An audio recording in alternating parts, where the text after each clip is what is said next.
I used to think betrayal came with slammed doors, screaming matches, and broken trust, but mine came with a click.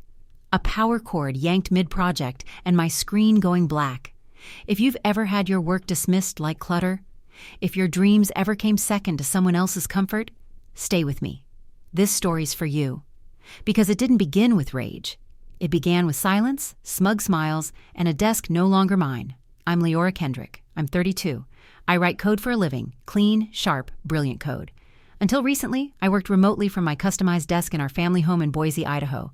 My sanctuary, my engine, my legacy. But back then, it wasn't mine anymore. It started on a Tuesday. Overcast skies. The kind of air that hums before a storm. I'd just compiled the last piece of an algorithm I'd been writing for weeks. My fingers hovered above the keyboard, ready to deploy, and then, snap. The hum of my computer died. My monitor flickered, then faded to black. I blinked. Standing behind me was Maris. Her manicured fingers still holding the cord, her phone angled toward me, recording. "We need this space for storage," she said, not even looking me in the eye. Like this desk wasn't the heartbeat of my career. Like I was some teenager with a hobby taking up too much room. Behind her, Torin leaned against the doorframe, arms crossed, smirking like he'd just brokered world peace. "Family first, Liora," he said. "You can work from anywhere. We have real needs." My throat tightened. This is my workspace," I managed. "My livelihood." Maris turned her phone around to show her screen. She was already uploading a video captioned, "Decluttering for Sanity," with my desk in the background. That's when I saw it. She'd replaced my laptop with a box labeled Holiday Decorations. I stepped forward, heart pounding. "You're throwing out my gear?" "No one's throwing anything," Torin said. But I noticed him pushing one of my hard drives deeper into the box with his foot. I looked down. My fingers were trembling, curling inward, like I could physically hold back the rising heat in my chest. They didn't care. Not about the freelance contracts I'd signed. Not about the clients waiting on deliverables. Not about the startup pitch I'd been preparing for months. And yet, through the fog of rage, something else caught my attention. A low hum, faint, mechanical, coming from behind the bookshelf where the desk had been. My eyes narrowed. They were too busy patting themselves on the back to notice. Later that night, after the dust had settled and my equipment had been relocated to a folding table in the cold garage, I sat staring at that same bookshelf. That hum still echoed in my ears, soft, rhythmic, out of place. A storage room doesn't hum like that. I leaned back in the creaky chair, arms folded, breath shallow. This wasn't just about the desk. It wasn't even about the disrespect. Something deeper was rotting underneath this house, and for the first time in years, I didn't feel like ignoring it. I clenched my fists. They'd taken my workspace, but I was going to take everything else. The boxes came first, cardboard towers stacked where my keyboard used to sit. Each one was labeled in bold black marker, seasonal, tax stuff, baby things, as if adding a question mark gave them the right to dump their chaos into my sanctuary. I stood in the doorway, arms folded, watching Torin wedge a bin of tangled extension cords under my chair like he was sealing a tomb. The faint scent of plastic and stale dust clung to the air. The sunlight, once warm through my window, now broke in slanted lines through clutter. "Don't worry," he said, barely glancing up. "We'll keep your wires somewhere safe." They weren't wires. They were hard drives, repositories of my life's work, algorithms, product demos, contracts. I stepped in, heart thudding. "Where's my external SSD? The black one with the blue stripe?" Torin didn't even pause. "In a box, somewhere." I crouched near one pile, flipping open a lid. Christmas ornaments, a cracked snow globe. My code was buried beneath tinsel and broken glass. A sharp pressure built in my chest. Every part of me screamed to scream. Then came her voice. "I told you," Maris said from the hallway, her phone angled toward her face, ring light haloing her in artificial perfection. "Decluttering brings peace." She stepped into view, sweeping her camera over the room. "We're finally converting the wasted space. Goodbye, chaos. Hello, clarity." Wasted space. I straightened, facing her fully. "You didn't even ask." She lowered her phone a fraction. "We didn't think you'd be so territorial." "It's just a desk, Liora." My jaw tightened. "It's my office." Maris gave a soft laugh, the kind meant to dismiss rather than soothe. "Sweetie, your little apps aren't paying the mortgage." That one cut. It wasn't just the words, it was the look that followed, that practiced influencer pity masked in a smile, like she'd just handed me a scented candle and called it closure. I turned to Torin. "You're letting her throw out my work?" He sighed as if I were the inconvenience here. "We're making space. You work in tech. You should be mobile." My palms were sweating. I wiped them on my jeans, trying to steady my breath. They were rewriting the rules of this house in real time while I watched. I caught sight of one of my monitors wedged sideways beneath a winter coat. I reached for it. Maris stopped filming just long enough to snap, "Careful with that. Some of that stuff's fragile." Some of that stuff. Like it all belonged to her now. I needed air. Outside, the late afternoon wind bit sharper than usual. I paced the side yard, gravel crunching underfoot, the hem of my hoodie whipping around my thighs. This wasn't just about storage. This was control, erasure. They were trying to erase me from my own life. I sat on the porch steps, elbows on knees, forehead in my palms. Everything inside me buzzed. Anger, humiliation, helplessness, like static with nowhere to go. I wanted to call someone. Anyone. But who? Mom was gone. Dad barely called since he'd moved to Flagstaff with wife number 2. Torin was the executor now. Of the house, the finances, the rules. And I'd just been surviving in the cracks. A memory stirred. Last winter when I'd offered to cover the home insurance because Torin forgot. He never said thank you. He just muttered, "You make weird money, but sure." I rubbed my arms. That same tension settled into my bones now. Back inside, the living room was dark except for the TV glow. Torin and Maris sat on the couch, feet up, laughing at a show I used to love. Boxes surrounded them like barricades. I made my way toward the basement, the only place left untouched. It still smelled like old books and varnished wood. Dust motes floated in shafts of fading light. The shelves were half empty, old titles leaning sideways like forgotten guests. I paused near the back wall. There, a drawer I didn't remember. Low to the ground, built into the baseboard beneath the shelf labeled Kendrick Family Archives. I tugged it, locked. My fingers brushed over the handle. No dust, recently touched. That low hum from earlier flickered in my memory. I knelt, pressing my ear to the wood. Silence, but a coldness there, like absence, like secrets. Something clicked behind me. I spun. Nothing. Just the quiet creak of the old pipes. Or maybe not. Goosebumps climbed up my arms. I stood backing away, the drawer's edge still imprinted on my fingertips. "There's more to this than clutter," I whispered aloud. And in that moment, I wasn't sad anymore. I was ready. The basement always held a chill, but tonight it felt colder, like something was waiting. I moved slowly down the creaking steps, flashlight in hand, the beam carving thin shadows into the dusty air. The old wood groaned beneath my weight, familiar but resentful, like it didn't welcome me anymore. Boxes loomed like sentinels along the wall. I ducked past them, heart tight in my chest. I wasn't sure what I was looking for, only that something here didn't want to be found, and that made me want it more. I scanned the rows of sagging shelves, a few yellowing books, old receipts, a cracked photo frame. Then something caught the light.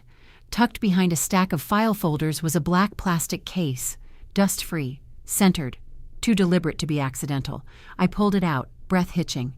It was light in my hands, just a slim USB drive inside, no label on the outside. But when I opened the case, a single line was scribbled on the drive in fading silver ink, Kendrick Legacy. I stared at it for a long time. My thumb brushed the casing. The name Kendrick had always belonged to my Uncle James, Mom's older brother. The quiet one. The one no one talked about much after the funeral. I turned the drive over in my hand, heartbeat pounding in my ears. Why was this hidden? And then it hit me. The last time I saw Uncle James, we were both standing in this basement. It was 5 years ago, right after he was diagnosed. He'd called me down here, away from the noise of the family barbecue. His voice had been thin, but steady. "Liora," he said, placing something into my hand. "Guard this." I hadn't looked then. I just nodded. distracted by the smell of smoke and ribs and the sound of Maris laughing too loudly upstairs. He died 3 weeks later. I never saw the drive again, until now. I slipped it into my hoodie pocket and climbed the stairs slowly, head buzzing with questions. Upstairs was silent, too silent. The living room was empty, TV still flickering in an endless loop of muted ads. A cup of tea sat untouched on the table. Maris's slipper dangled off the edge of the ottoman like she'd been whisked away mid-scroll. I didn't care where they were. I needed answers. Back in the garage, my makeshift office now, I shoved aside a stack of moving blankets and booted up my backup laptop. It whined to life like an old dog reluctantly getting up. I plugged in the drive. Nothing. I waited. Still nothing. No auto launch, no file directory, not even a beep. I pulled it out, blew on the port, plugged it back in. This time, the cursor turned into that dreaded spinning wheel, then snapped back to normal.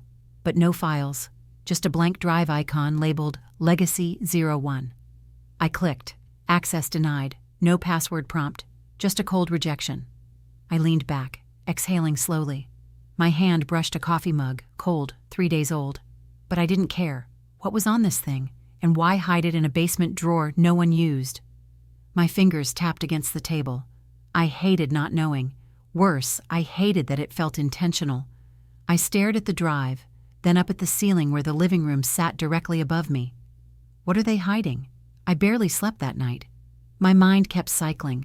Uncle James's face, the drive, that faint hum behind the bookshelf. The fact that Torin and Maris had chosen now to gut my office. Coincidence? Or cleanup? By morning, I had bags under my eyes and a decision in my chest. If they wanted me boxed out, I had to dig in deeper. After breakfast, I slipped back into the bookstore. The main floor looked the same. Dusty aisles, old carpeting, light bulbs that flickered like they were holding their breath.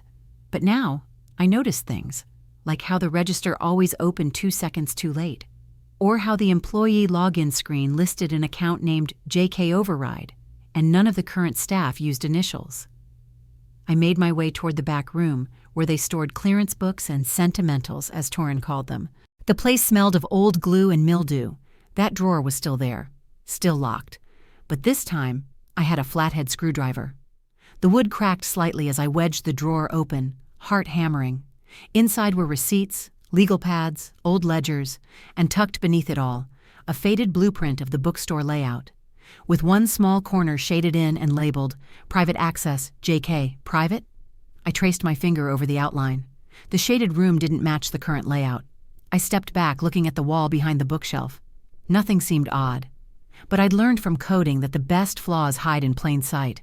I ran my fingers along the paneling, slowly, until one spot gave slightly. My breath caught. A click. A panel shifted a 1/4 inch. I froze, then pressed again. Click. Another 1/2 inch. Behind me, a voice called out, "What are you doing?" I whipped around. Maris stood in the doorway, arms folded, phone already in hand. "I thought we agreed you'd stay out of here," she said, tilting her head, fake sweet. "This is family property." I wiped my hands on my jeans. "Yeah, and I'm family." She laughed, short, sharp. "Barely. You never wanted to be part of this place until you couldn't have it." Her words stung more than I wanted to admit. "Why does it matter to you what I find?" I said. She didn't answer. She just stared, cold, calculating. And that's when I saw it, her phone screen. It wasn't recording. It was a text thread. The last message read, "She found something. Come now." I didn't say a word, just stepped aside, letting her pass. But in my chest, something settled. This wasn't just about my desk anymore. This was war. My hands shook as I stared at the message on Maris's phone. She found something. Come now. She hadn't seen me notice it, but the shift in her face, the way her voice softened with manufactured calm, said everything. She knew. And now, so did he. I closed the panel quietly behind me and left the bookstore through the side exit, not saying a word. The night air hit me hard, dry and cold, sharp against my cheeks. I walked fast, then faster, letting the streetlights blur past me as I pushed the growing storm down my throat. But it wouldn't stay there, because the next morning, everything cracked open. It started with an email. Subject line, urgent. App issue from a client I trusted. One I'd worked with for over a year. I clicked it, then clicked the next, and the next. Bugs, broken builds, data corruption. At first I thought it was my laptop, then maybe the server I used to host previews. But when I checked my GitHub logs, someone had cloned the repository, not last night, not last week, 3 days ago. My pulse roared in my ears as I scrolled further. The IP address wasn't mine. It wasn't even out of state. It was from inside the house. I staggered back from the desk like it had burned me. The air felt too thick to breathe. No way. I grabbed my phone and texted my client directly. "Can I see the code they sent you? Who's maintaining it now?" Her reply came within seconds. "He said you were too busy, that you passed the work on. Looks identical, except for a new logo. Is everything okay?" New logo. I opened the file she sent, and there it was. My entire app, my UI, my logic tree, my database structure, now renamed and dressed up with a cheap banner, Torrent Core Technologies. I felt like vomiting. Everything I'd built, every sleepless night, every line of logic, sold out. By my own brother. I sat frozen for minutes, maybe hours. I don't know. My fingers dug into the fabric of my chair, breath shallow, chest tight. The door creaked open behind me. "Hey," Torrance said like nothing was wrong. "You going to eat something today, or just brood in here?" I didn't turn around, didn't trust myself to speak, but when I finally stood, my voice didn't shake. "You sold my code." Torrin blinked, then, too quickly, laughed. "What are you talking about?" I stepped closer. "Don't lie to me. I saw it. You changed the name. You rebranded it." He shrugged, folding his arms like I'd accused him of stealing cereal. "You weren't doing anything with it." My jaw clenched so hard I thought something might snap. "It wasn't yours." He tilted his head. "Technically, the prototype was built on our shared network, on the Kendrick household router. That makes it—" "Don't," I warned. My voice dropped low. "Don't you dare finish that sentence." But he wasn't done. "You know," he said, smiling like it was all reasonable, "you were always a great builder, but you suck at business. All that talent, just rusting. I did you a favor." I wanted to scream, to throw something, to shove him out of the room and lock the door behind him forever. But instead I whispered, "I trusted you." His eyes flickered, just a flash of something.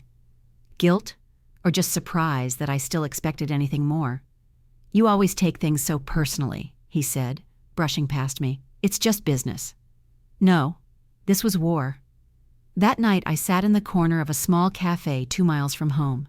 Dim light, the soft hiss of a milk steamer, a barista with lavender hair humming under her breath. I didn't touch my drink. I just stared at the window.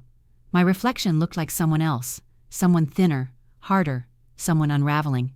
And then, out of nowhere, a voice beside me. "Long day?" I turned. The guy looked familiar. Slightly unshaven, laptop open, half a scone in front of him. His eyes were kind, but tired. The kind of tired you earned after years of doing more than you got credit for. "I know you," I said before I could stop myself. He smiled. "Elias Corwin. We met at the Hack for Idaho pitch event last spring. You demoed that storytelling AI tool, right?" I nodded slowly, pieces clicking together. "You were on the judges panel." "You should have won," he said simply. "Politics got in the way." I blinked. He was serious. "Still working on anything?" he asked. I hesitated. Then, against every protective instinct, I said, "I was, until someone stole it." His brow furrowed. "Code?" I nodded. He paused, leaned forward a bit. "Family?" The breath caught in my chest. "Yeah." He looked down at his cup, then back at me. "That's worse than losing it to a stranger." We sat in silence for a moment. Then he said, "Let me buy you a coffee next week. I might know a way to help. I run a small incubator. We support solo devs who've been displaced." I stared at him, and for the first time in days, maybe weeks, I felt something unfamiliar stirring. Not hope, not yet, but maybe the shape of it. Still, even as he smiled and jotted his number on a napkin, I couldn't shake the echo of Torrin's words from earlier. "You suck at business." I pocketed the napkin. Let's see how he feels when I turn his theft into fuel. But as I left the cafe, A thought gripped me tighter than anything else had all day. If Torrin stole my app, what else did he take? I didn't text Elias back right away. Something about his offer lingered too perfect, too easy. That kind of help usually came with strings or expectations I couldn't afford to meet right now. But 2 days later, I found myself standing outside his incubator anyway. Not because I trusted him yet, but because I needed someone who wasn't trying to destroy me. The building didn't look like much. Brick walls, old windows, and a flickering neon sign above the door that read, Base Code. Inside smelled like fresh paint and overworked laptops, the hum of servers mixed with low conversations and the clatter of keyboards. I stepped into a hallway with mismatched floor tiles and a bulletin board covered in sticky notes, half of them written in shorthand code or startup puns. Elias was already waiting in the open kitchen, stirring oat milk into a chipped mug. He spotted me, smiled without forcing it. "You came." I nodded once. "Still deciding if that's a good idea." He passed me the mug. "It's free coffee, not a contract." I took it. It was hot and a little burnt. I didn't care. He motioned toward a side room, glass walls, big whiteboard, 2 swivel chairs. I followed, still not sure if I was going to bolt halfway through. We sat across from each other. The silence wasn't awkward. It was watchful. "Before you say anything," I said, setting my cup down, "I'm not here for pity, or to vent. I don't know what to do next." He nodded. "Then let's start there." I hesitated. Then I told him everything, not in one big speech, but in fragments. The unplugged desk, the repackaged app, the USB I couldn't crack, the drawer hidden behind the shelves, the family smiles stretched over secrets. He didn't interrupt once. When I finally exhaled, he leaned forward, elbows on knees, gaze steady. Sounds like they didn't just cross a line. They burned it and called it progress. A laugh escaped me, sharp, bitter. He continued, "You still have the original code?" "Some of it. The cleanest version was on the SSD Maris shoved into a box labeled seasonal. I've only recovered parts." "Then don't rebuild what they stole. Build something better." His confidence startled me. "You think that's enough?" I asked. "That a better version makes this right?" "No," he said, "but it's a start. You need leverage, Liora, not justice. Leverage gives you choices. Justice just wants apologies." I stared at him, something shifting in my chest. There it was, that twist I hadn't expected. He didn't want to rescue me. He wanted me to fight back. We started working that night. He cleared me a space in the back, a second-hand desk, dual monitors, and a warm lamp that hummed faintly. I hadn't coded in days, but the moment my fingers touched the keyboard, something inside me clicked. We built from scratch. I scrapped the old UI, gutted the logic tree, started mapping a new version from the ground up, faster, sharper, unrecognizable. We worked until nearly midnight. At one point, Elias leaned back and said, "You ever look into Kendrick Reed's founding docs?" I shook my head.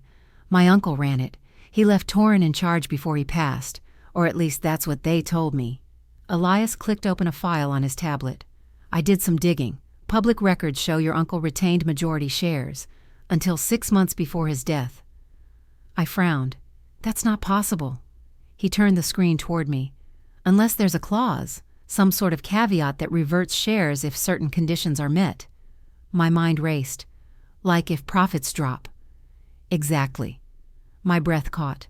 Uncle James had always hated waste. He believed in structure, accountability. If there was a clause buried in the ownership files, I could take control, but the legal path meant finding proof, and the only place that might still have it, that damn drawer, the locked one in the bookstore. I stood up, pulse kicking. "I need to get back in there." Elias didn't stop me. "Be careful," he said. "Power makes people reckless." Outside, the sky was low and bruised, threatening rain. The streetlights buzzed like insects. The bookstore stood still, dark, quiet, but alive in that way old buildings get when they're hiding something. I crept around back, used my spare key, and slipped through the service door. Inside smelled like lemon cleaner and dust. I tiptoed past the reading nook, heart thumping with every step. The shelves loomed like sleeping sentries. I reached the drawer, still locked. I pulled a pin from my hair, one of the thick ones, and jimmied the edge. Click. It gave. Inside, papers. Scattered, some water damaged. But near the bottom, I found it. a shareholder agreement, signed by James Kendrick, amended 3 years before his death. Clause 14.2, majority ownership shall revert to designated secondary party, Liora Kendrick, if annual net profit falls below $15,000 for 2 consecutive quarters. My mouth went dry. If the store was bleeding money, I had legal claim. I took a photo, then 2 more, then slipped the paper into my coat pocket.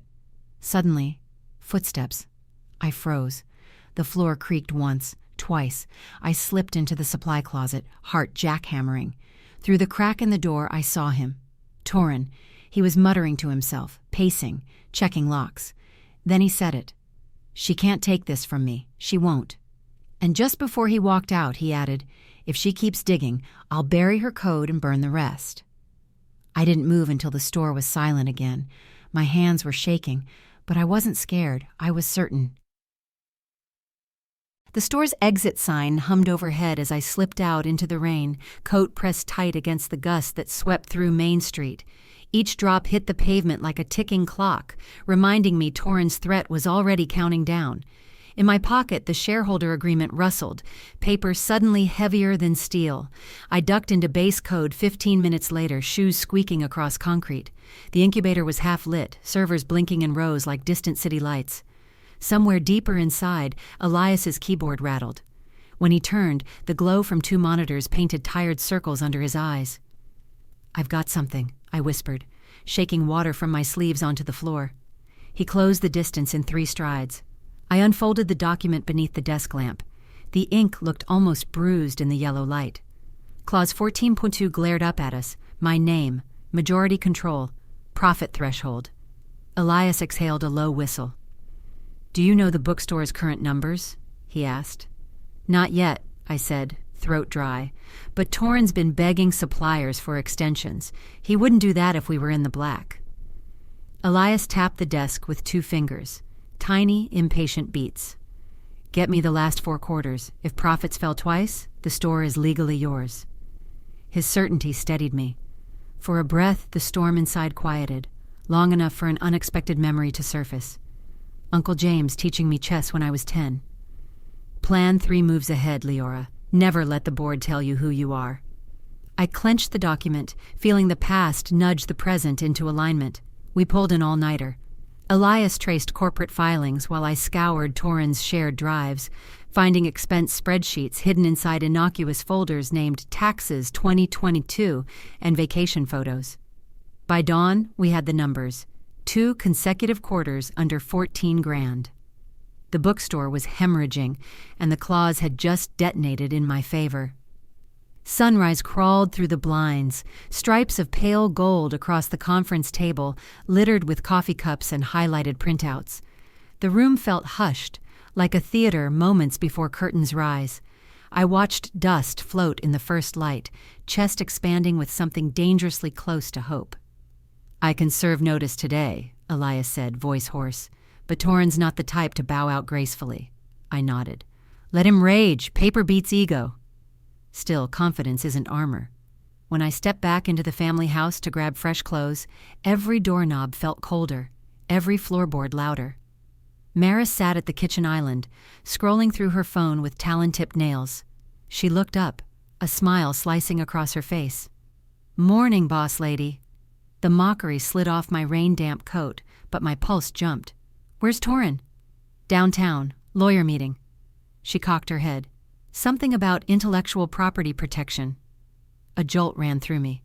He was trying to lock down my stolen code, legal cement before I could pry it loose. I walked past her, boots leaving wet prints. She called after me, tone syrup sweet. "Careful, Liora. Some papers bite back." I didn't answer. Upstairs, I packed clothes like a soldier on limited time. Jeans, 3 tees, my backup laptop, the USB drive that still refused to open. As I zipped the bag, my phone buzzed. Unknown number. "Unknown. You're making powerful enemies. Back off or watch the match burn." My stomach flipped. Another mystery puppeteer? Possibly the same one who called during the AI install a lifetime ago. I saved the text, screenshotted it, then turned the phone off. Fear wanted space, but anger filled every corner first. By noon, Elias and I walked into Kendrick Reed's together. The bell above the door chimed, deceptively gentle. Torrance stood at the counter, tie half knotted, eyes bloodshot. He didn't see Elias. He saw the envelope in my hand. "What is that?" he barked. "An ownership reversion," I said, slipping the notice onto the counter. "Profits dipped below 15,000 2 quarters in a row. Clause 14.2. Effective immediately. I'm majority shareholder." The color drained from his face, then flooded back in violent red. He slapped the envelope aside. "You think a piece of paper scares me? You'll regret this." I felt my shoulders square without conscious thought. Every cell in my body screamed to shrink, but I held the line. "Threats are for people with nothing left. I have options, starting with a full audit." Elias stepped forward, calm, unthreatening, but solid. "And we've already scheduled the auditors." Torrens' gaze ping-ponged between us, panic flashing behind it. Papers fluttered across the countertop as he shoved past, storming toward the office. A stack of dog-eared mystery novels toppled with the impact, scattering like witnesses too afraid to speak. Silence rushed in after him. My heart hammered against my ribs, but beneath the adrenaline was a strange, luminous certainty. The board was finally mine. We spent the next 5 hours cataloging inventory, backing up point-of-sale data, photographing every frayed ledger. Mira, the youngest employee, hovered near the register, wide-eyed. She whispered that Torren had been cooking numbers for years, but no one dared question him. I promised her transparency and kept working. Late afternoon settled over the store in long amber slants. Dust motes glimmered above rows of forgotten classics.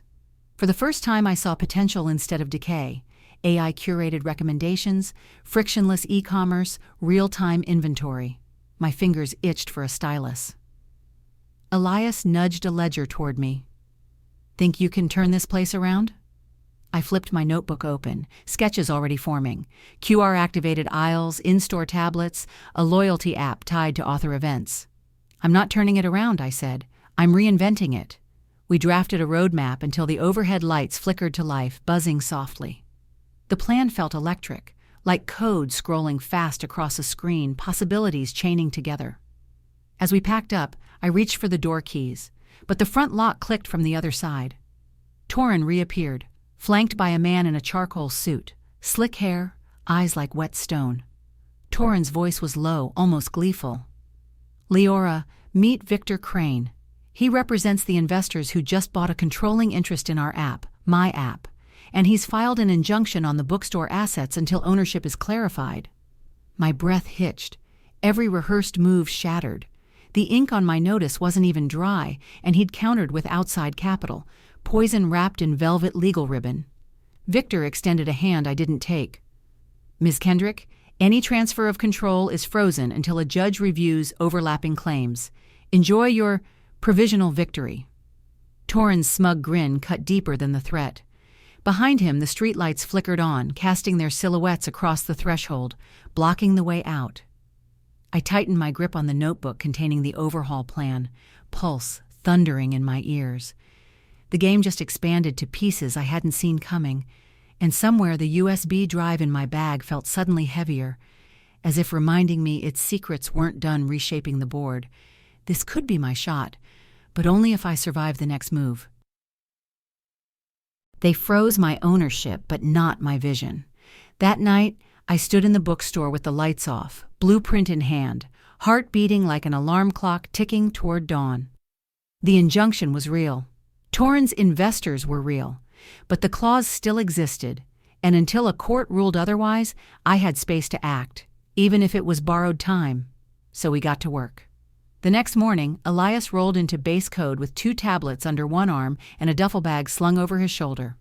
"We have 60 hours before the hearing," he said, handing me a coffee that tasted like gasoline and rebellion. "If we can't own it on paper, we own it in practice." We started inside Kendrick Reed's at 8:42 a.m. sharp. Mira was the first to show up, blinking at the new checkout tablet like we'd placed a spaceship on the counter. "What's this?" I smiled. "Your new register." She tapped it hesitantly. Then again, eyebrows lifting as the screen lit with clean, color-coded inventory options. "You're serious," she whispered. "This actually works?" "Give me 3 days," I said. "This whole place will."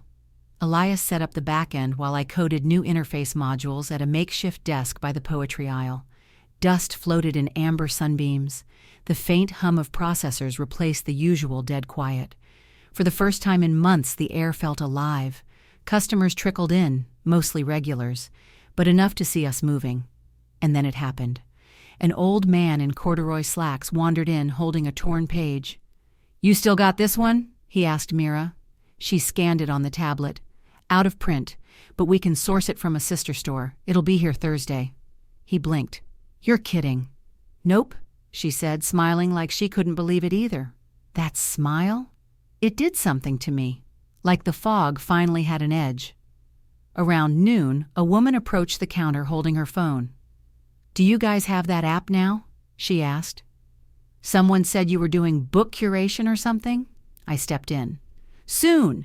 You'll be able to log your reading preferences, and we'll recommend staff-curated titles instantly, plus bundle options, discounts, pre-orders." Her eyes widened. "That's kind of genius." I nodded slowly. "That's kind of the idea." By day 2, we were moving faster than planned.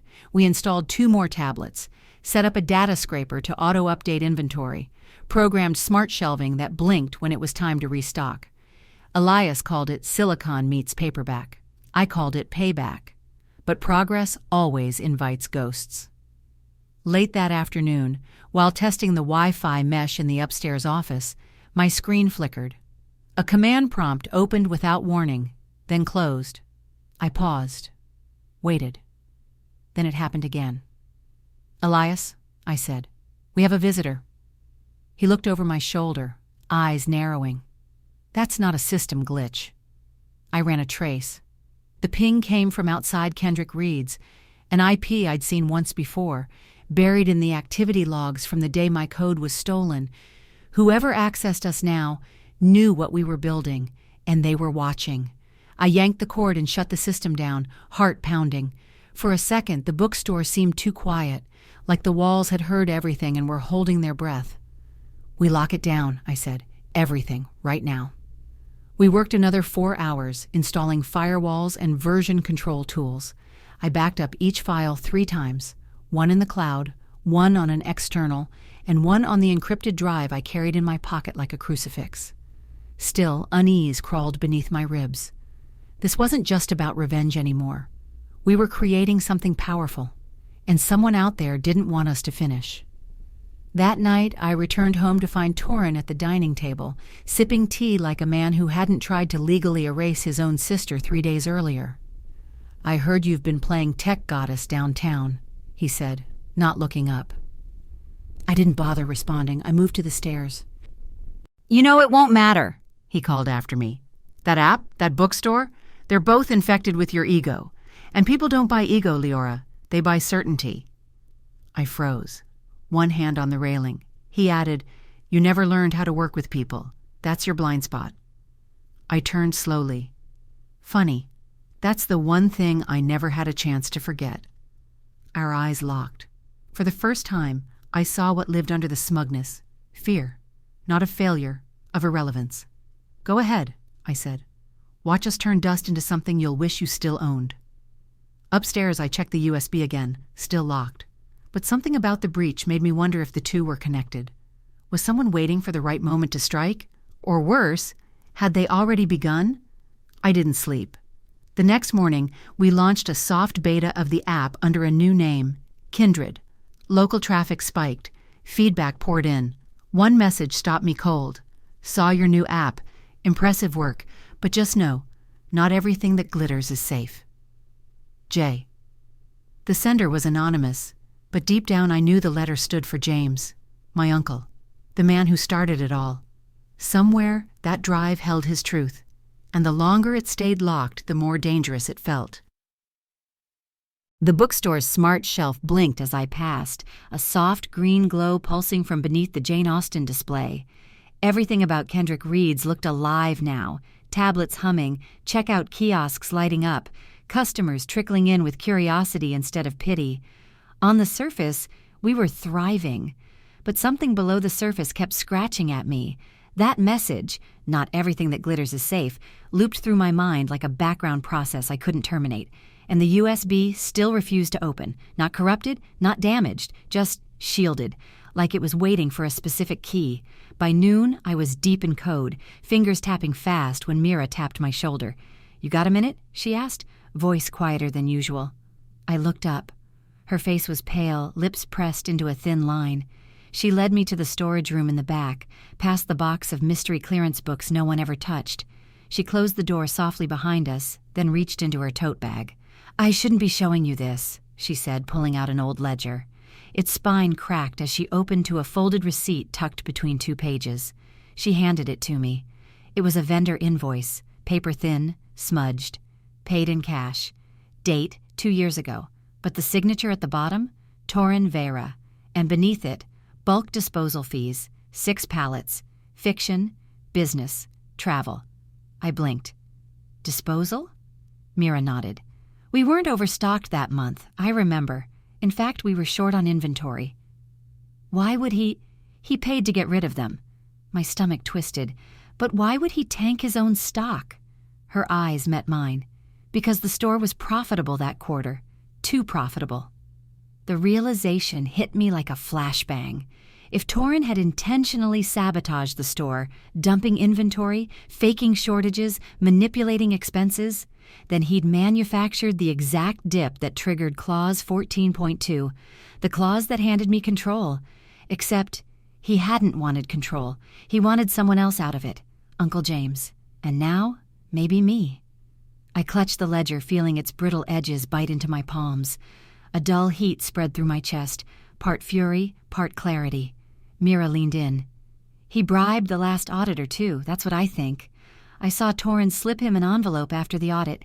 He said it was just appreciation, but—" Her voice cracked. I grabbed her hand. "You're doing the right thing."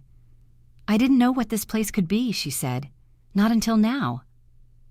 We returned to the main floor, but my mind didn't follow. Torin hadn't just stolen my code. He'd stolen years, warped the truth with paper trails and shadows, all to keep control, or give the illusion of losing it when it benefited him. And suddenly, I knew the USB wasn't just a key. It was a confession. Maybe even evidence. That night, Elias and I huddled in the back office, lit only by the soft glow of his laptop. Rain tapped the windows like a metronome, counting down something unseen. "Try it again," he said. "But this time, run it through a dummy shell, no direct execution." I inserted the USB. My thumb hovered over the enter key. Click. The screen went black. I froze. But then, letters bloomed. Slowly, like typewriter strokes. Kendrick reads system override, authorized access required. Enter. Passphrase. We stared. "No brute force," Elias said. "That's a honeypot. We get one try." I reached for the drive, ready to pull it, but something stopped me. A memory. Uncle James, sitting in the corner of the basement during one of Mom's Thanksgiving parties. He'd said something when I brought him pie. "The only legacy worth leaving is one that resists forgery." I typed, "Legacy." Nothing. Then I added, "Kendrick Legacy Euro 1." Still nothing. Then, heart racing, I typed, "Forged Truth." The screen flickered, loaded. A series of files appeared. Legal docs, emails, scanned letters. The first one was titled, "To Liora, Contingency Folder." I opened it, lines scrolled quickly. Uncle James's voice, transcribed in clean font. "If you're reading this, then I've either misjudged time, or Torin moved faster than expected. I know my diagnosis will be the excuse he uses. Don't let it be the reason he wins." My hands trembled. "He started rerouting funds 6 months ago. Mira may have noticed. I tried to stop it with an amendment, but I knew I needed something stronger. This drive is encrypted with my voice print and a rotating key. Only someone who remembers the phrase, 'forged truth,' can get in." Elias leaned forward. "We need to copy this, preserve chain of custody." I nodded, but couldn't look away from the screen. "The bookstore isn't just paper and glue, Liora. It was built on ideas. You've always been the one who builds. That's your gift. Don't just protect it. Transform it." I closed the file. My throat ached, raw and tight. Somewhere between the storm and the silence, I finally understood. This was never about the desk, or even the app. It was about taking back the version of our family we never got to have. But before I could say anything else, my phone buzzed. Unknown number, one text. "We see you. Stop digging." The lights flickered, and then the power cut out. Darkness swallowed the office so fast it felt liquid. One moment Elias and I were hunched over Uncle James's files. The next we were silhouettes in ink. The only sound was the rain hammering the windows and my pulse thrumming in my ears. I could almost taste ozone, sharp and metallic. I forced a breath. Backup battery? Elias's chair scraped. Kicked at the panel, nothing. I reached for my phone, thumb fumbling until its weak glow cut a fragile circle between us. The USB sat where I'd left it, tiny and harmless looking. Yet the room felt booby-trapped, like one wrong move would trigger the rest of whoever's threat had just arrived. "We copy what we have," Elias whispered. "Then we bring the fight to daylight. No more shadows." I swallowed. Daylight's exactly where Torin never expects me. Morning cracked gray and sour. Kendrick Reed's opened to a dribble of customers and the smell of damp coats. I stepped inside, coat still dripping, laptop bag thumping my hip like a holster. Mira lifted a shaky hand from behind the kiosk. Her eyes asked, "Are you sure?" I was beyond sure. Torin's arrival was thunder without rain. He barged through the door at 9:17, tie loose, Victor Crane 2 steps behind like a silent blade. Maris followed, phone already live streaming, voice syrupy. "Big meeting today, followers, family business drama, stay tuned." Her lens swung toward me. I raised the folder. "End the stream, Maris. This is real life." She ignored me, pivoting for a better angle. Victor shut the main doors, lock clicking in the hush. Lights buzzed overhead, colder than usual. I felt the store hold its breath. "Let's make this quick," Torin snapped. "I have a pitch deck to finalize." Pitch deck. The audacity of him. I laid Uncle James's clause, Mira's ledger copy, and the USB printout on the checkout counter, edges aligned like chess pieces. My voice came out steady. "These documents prove you fabricated losses, bribed auditors, and dumped inventory to crash profits. Clause 14.2 transfers control to me. Even the injunction can't erase fraud, Torin." He scoffed, but color drained from his cheeks. Victor leaned in, scanning the pages. His nostrils flared. Maris lowered her phone a fraction, uncertainty flickering in her eyes. "Tor, is that true?" He didn't look at her. "She forged those."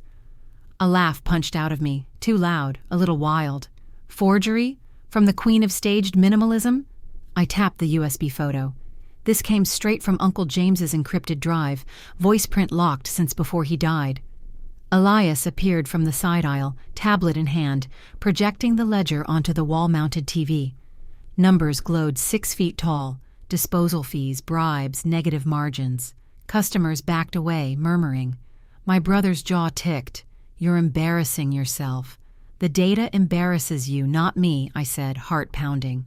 "But let's be thorough." I pressed a key. The TV switched to a live spreadsheet. Fresh bookstore sales since launching Kindred. Green cells everywhere, profit line climbing like sunrise. Gasps fluttered through the room. Even Victor's poker face cracked. "Looks like people buy certainty after all," I murmured, echoing Torin's earlier taunt. His composure snapped. "You think a week of numbers means anything? Crane owns controlling interest in the app, Injunction holds the assets, and your so-called evidence hasn't seen a courtroom." I stepped closer, lowering my voice to a blade. "Then we file charges, today.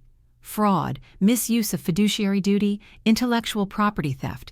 It's going to be public, Torin. Sponsors will run, investors will scatter, Crane included." Victor bristled. "Our contract stands." "Not if it was secured under false representations," Elias cut in. "Read the fine print.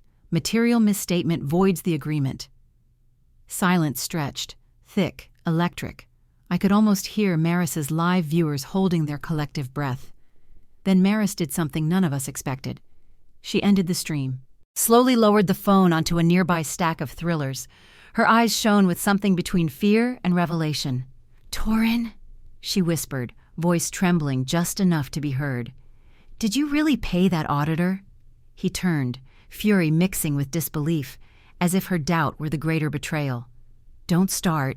It's a simple question," she said, shoulders curling inward like closing wings. her mascara smudged. For the first time, her beauty looked breakable. He opened his mouth, and the lights died. Every bulb popped in rapid succession, plunging us into a darkness thicker than night. Customers screamed, shelves rattled.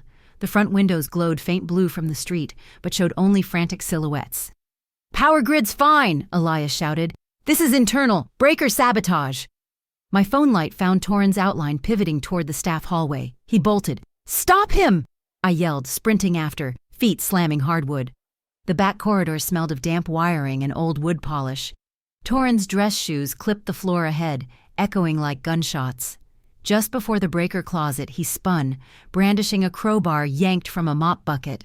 Adrenaline flooded me, icy and absolute. I halted an arm's length away, my chest heaved, his eyes were feral.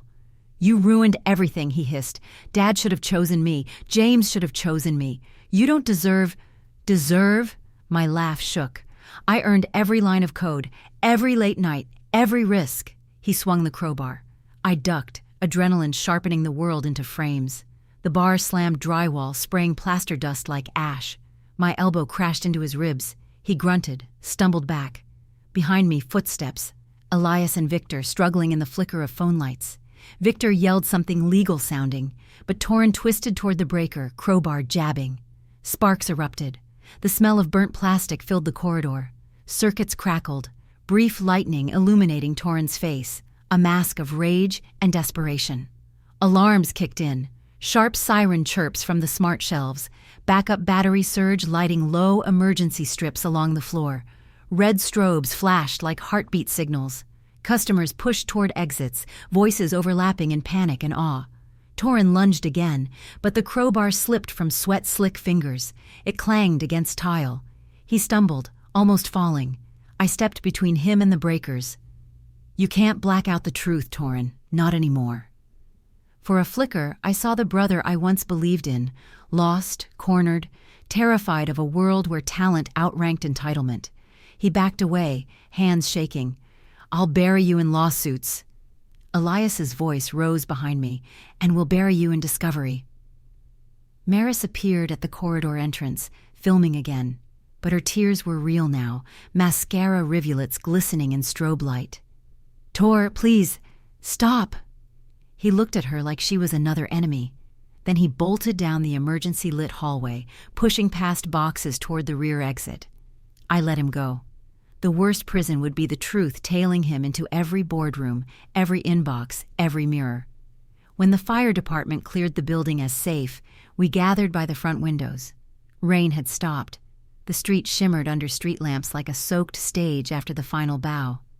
Elias handed me a printout. Backup of all drive contents, time-stamped. Chain of custody preserved. Mira brought hot tea from the cafe next door, hands shaking but smile steady. "Customers said they'll be back tomorrow. Wanted me to tell you they believe in this place." I nodded, throat tight. But as I sipped, my phone buzzed again. Unknown number. A photo this time. A dim warehouse, rows of boxed tablets, our tablets stacked high. In the corner, a silhouette I didn't recognize moved with a crowbar, prying open crates. Caption, "Cut off one head, the hydra grows." My stomach dropped, tea sloshing over my hand. There was more than Torrin. Someone else pulling strings, sabotaging from shadows. Elias read the screen, jaw setting. We tracked the location meta. Tonight. I glanced at the dark bookstore, emergency lights still blinking like wounded stars, then back to the photo. "This isn't over," I whispered, and the storm inside me answered, "Not by a long shot." I barely slept the night after the blackout, images of that warehouse photo looping like a glitched GIF, but dawn came anyway, soft and peach-colored over Boise's skyline. Today was the tech conference demo, the public launch of Kindred, and ready or not, I had to walk on stage as if my family wasn't imploding behind the curtain. One pre-show pulse. The convention hall smelled of new carpet and burnt espresso. LED banners scrolled product names overhead, blockchain this, quantum that, each promising to change everything. Elias and I wheeled in 2 crates of demo tablets, the same model I'd seen stacked in that ominous photo, but these bore fresh asset tags and our encrypted firmware. Still, my stomach twisted. Were any units swapped? I caught myself drumming fingers on the crate lid. Micro-action betraying nerves. Breathe. Own the moment before it owns you. Flashback. Uncle James standing in my high school auditorium before my first coding showcase saying, "If your hands shake, let them. It means the heart's awake." The memory steadied me. 2. Setup and sabotage. Check backstage lights buzzed overhead while volunteers taped down gaffer strips. Mira, now our unofficial ops lead, ran a checksum on every tablet. Green check marks bloomed across her screen. She exhaled. "All clean. No rogue firmware." I nodded, but paranoia lingered. "Lock them in kiosk mode. If anything pings a foreign IP, kill Wi-Fi and yank the cord." Elias smirked. "You've turned into a cybersecurity hawk." "Burn me once," I muttered, adjusting my headset mic. Victor Crane's absence was a relief, until it wasn't. 10 minutes before showtime, he strolled in wearing a conference badge labeled Strategic Partner. Torin wasn't with him, but the implication felt radioactive.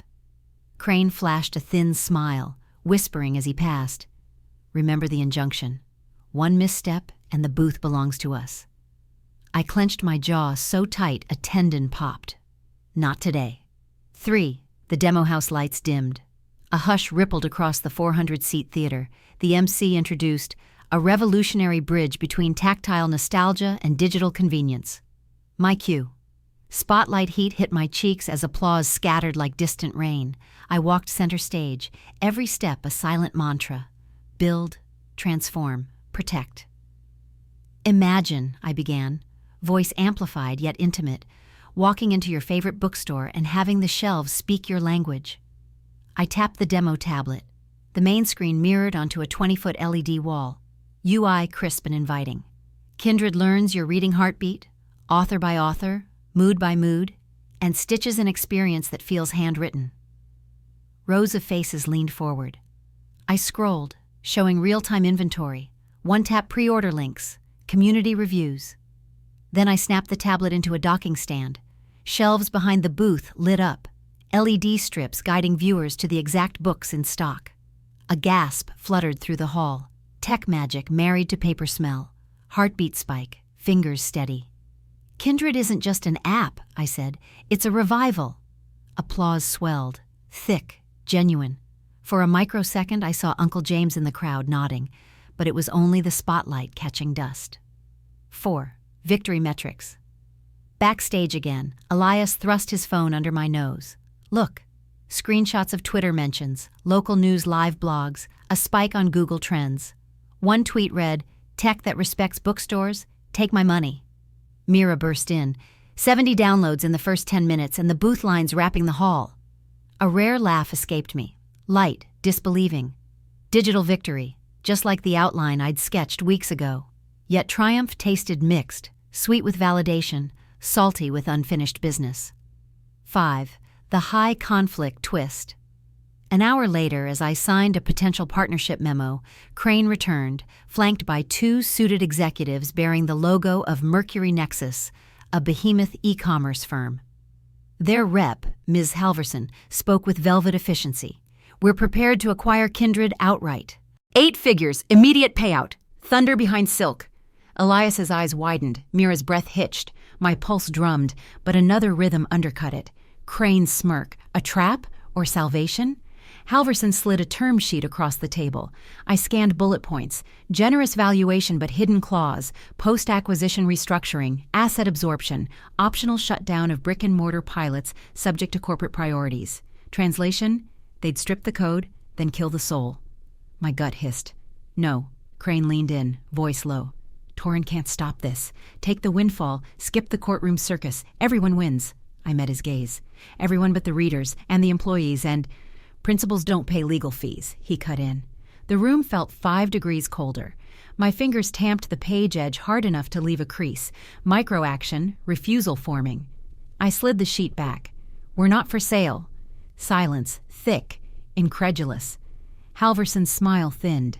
"Think carefully. Offers like this expire." "So does good faith," I replied. "Come back when your priorities include preserving community." Her eyes darkened. Crane's jaw ticked. They pivoted and left, suit heels staccato on concrete. The door thudded shut like a gavel. Elias exhaled, half laugh, half groan. You just turned down life-changing money. I turned down a coffin lined with cash. My voice shook, but certainty hummed underneath. 6. Slow beat reflection. Late evening, the conference hall cleared out. Blue-white maintenance lights cast long shadows over empty booths. I sat on the edge of the stage, legs dangling, the quiet ringing like after-rain silence. I let myself feel it, the swell of pride, the throb of fear, the ache of responsibility. Fingers traced the grain of the wooden stage, cool, grounding. Inner monologue whispered, "Success is heavier than failure because you have to keep carrying it." Flashback again, Mom reading bedtime stories while Dad argued business in the other room. Books had always been refuge from family storms.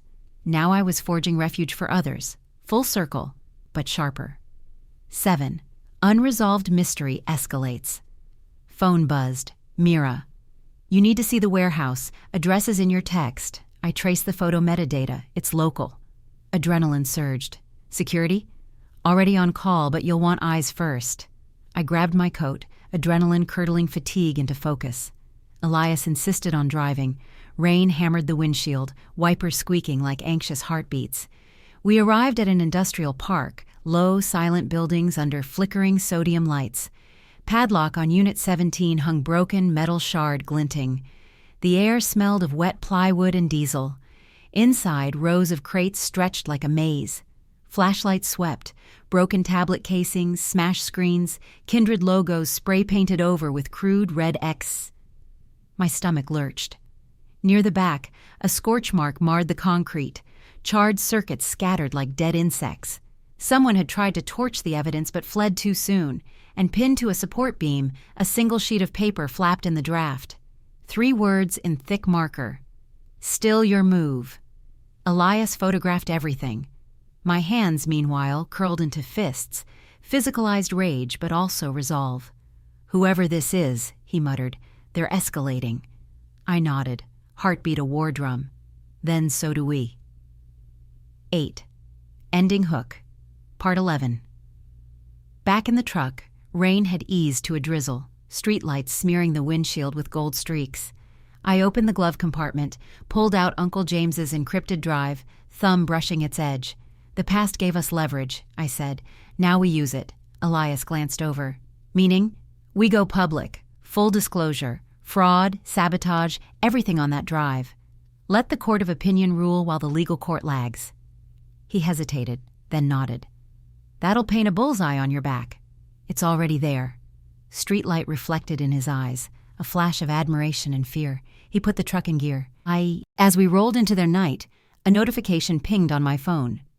Mercury Nexus filed provisional patents matching Kindred's recommendation engine.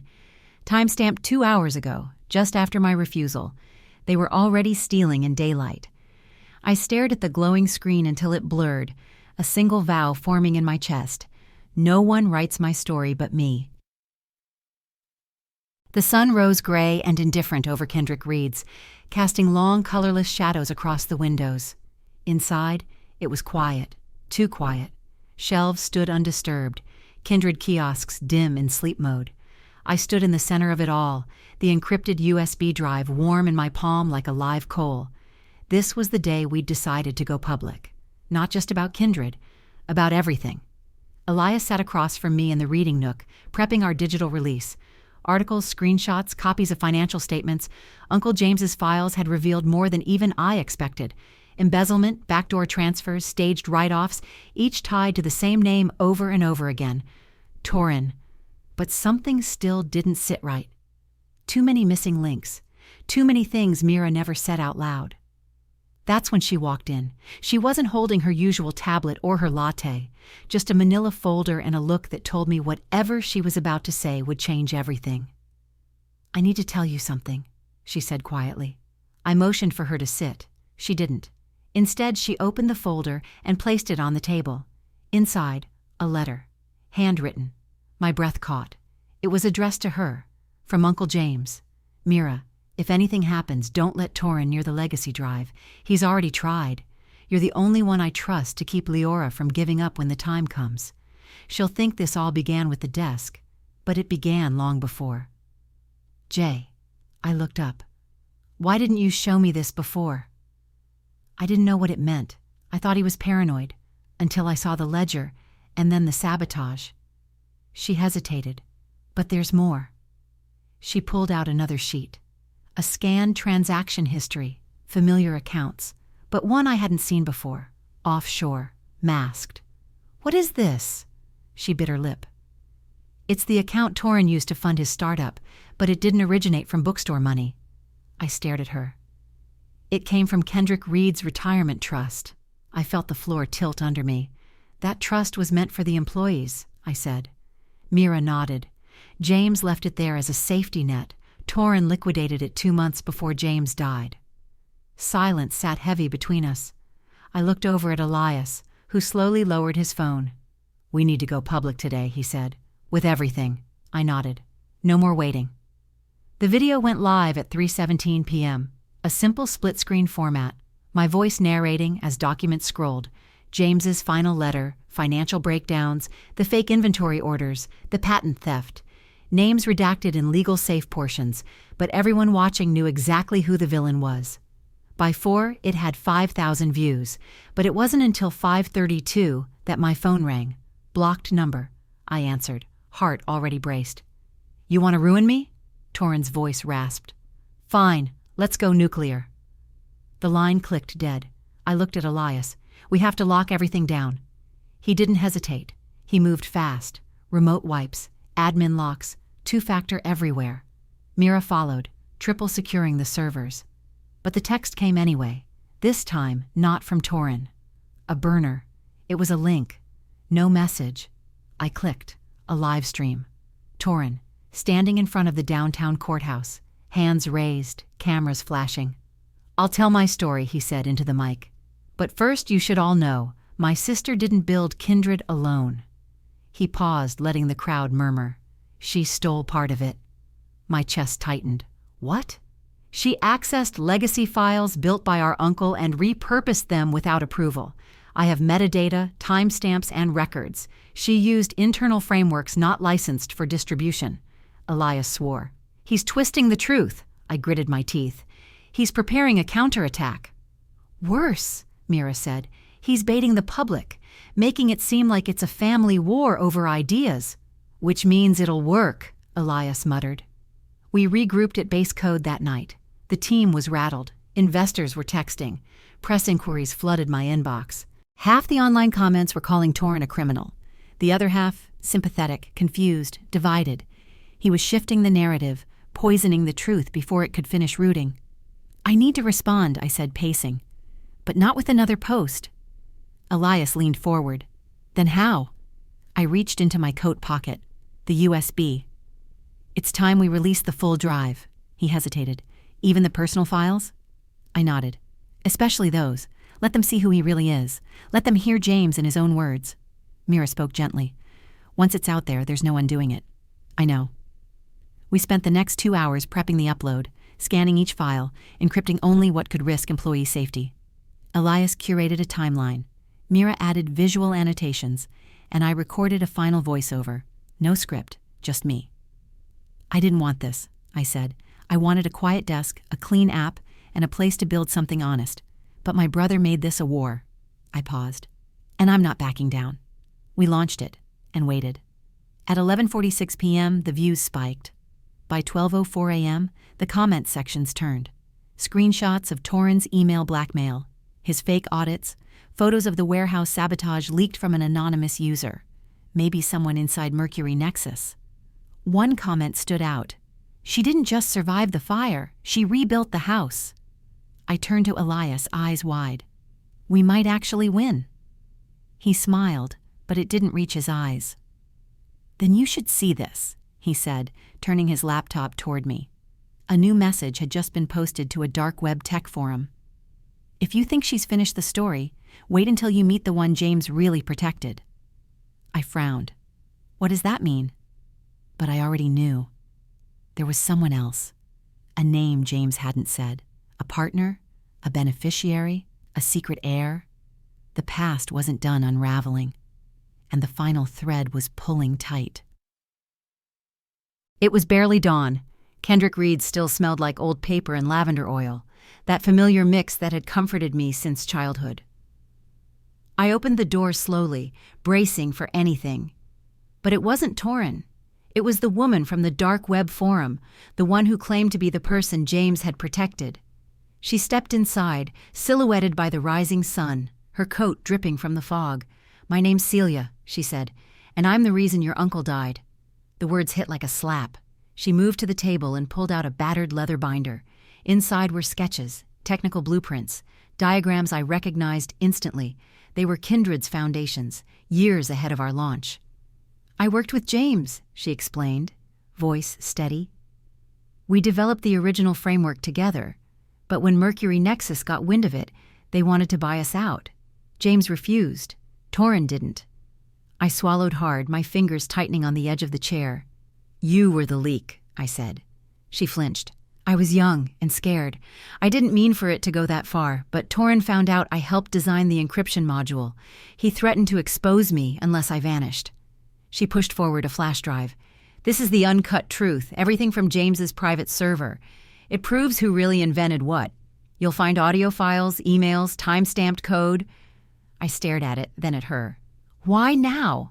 Celia's voice cracked. "Because I saw what you did. You didn't just expose him. You fought for the legacy, for something better." A slow breath escaped my chest. "I'm tired of hiding," she added. We uploaded the drive that night. It went viral within hours. Journalists tore it apart line by line, confirming every file. James's voice on a dated voicemail called Torin's betrayal the greatest heartbreak of his life. Celia's contributions were verified by patent drafts and time-stamped devlogs. Torin tried to deny everything, but this time the world wasn't buying it. 3 days later, he was arrested for fraud, theft of intellectual property, and conspiracy to defraud investors. I didn't go to the trial. I didn't need to. Watching the live stream from our cafe window, I saw enough. Torin in a charcoal suit, jaw clenched, eyes hollow. For the first time he looked small, like the boy who used to lie about breaking my toys. Except now, the stakes were everything.